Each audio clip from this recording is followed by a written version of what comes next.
everybody, I'm Joel Goldstein with Peer Marketing Group, and this is John Tenney with Pay-surance HR and PEO Pros. We're going to be talking about how to develop a niche today and how to use that niche in a networking environment, right? Which you're an expert on. John runs a networking group. Well, thank you. I'm glad to be called an expert. There you go. It's very important. Joel, you and I have been to a lot of networking events, and supposedly our viewers, and you've all seen the guy that stands up and has no real definition about what they do. You know, the realtor says, I'm looking for anyone who's buying or selling a house. I'm not going to go away remembering that person. But then again, you can remember somebody who stood up and actually physically defined something. You mentioned a guy who wanted to meet newly married couples. Right. And you know, that might be a financial planner, a health insurance or a house insurance salesperson who would want to meet someone who's looking to buy a new house because they're newly married couples or first-time home buyers. Right. I specifically state we're looking for business owners that have 2 to 50 employees for our business. See, and that's why I felt that we should talk about this, because you have that very narrow niche that is probably 80% of your business, right? I mean, everybody has the big fish, but you have the main group. And if you're in a networking environment, it's important that you categorize what the environment is and how to properly ascertain the most leads from that group by narrowing the niche. You get 2 goals. The first is to define your niche and explain it to people what your niche is. In layman's language. Yeah, so they can understand it Right. and remember it. And the second is to make it, for lack of a better word, attractive. Right. You don't want to be the memorable guy that nobody wants to talk to. Like they said, don't be that guy. Yeah. Right? You want to be the guy or girl, I'm sorry, there's lots of women in our business who are attractive in terms of business-wise. Oh, I want to meet that person. I want to develop a strategic partnership with that person. Strong people that you can actually see doing business with.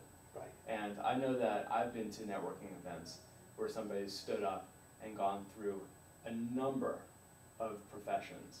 And I'm sure it's happened in your group many times. And you're sitting there taking notes. Okay, he's a doctor, he's a lawyer. And at some point you just go. He even tunes pianos.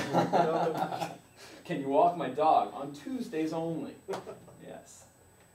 Yeah, so it's very important to define your niche. And when you're stating your niche, I also tell people to use methods to get the people listening to visualize what it is you really do.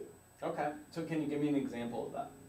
Well, on the back of my card, this is what I'll do when I stand up. I say, are you sick of doing your own payroll? Is workers' comp a hassle? Do you worry about unemployment claims? Are you thinking of canceling your health insurance due to rising costs? And are you afraid that one employee lawsuit might cost you your business? What I've immediately done is get people to picture a certain situation, and it's a negative situation, I agree. Right. Doesn't have to be positive. It can be a negative situation. These are actually called pain points. And if people are in this pain or they know someone that is, it'll bring them to mind, and maybe the next time they hear one of those things, they'll think, right. You know, I've heard that before. And that's your goal. Okay. In defining your niche. Okay, so if you were a realtor in Orlando, what would you do to maximize that kind of a niche?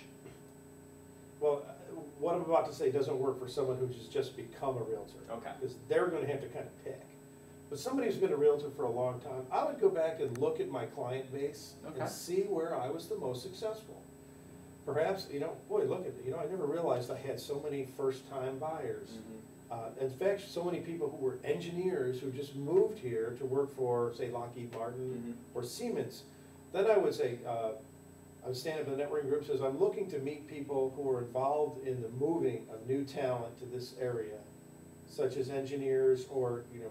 And just getting one connection from that. That's called global talent. Right. You know, because you can't hire local talent. Local talent would be, you know, people who aren't specially skilled.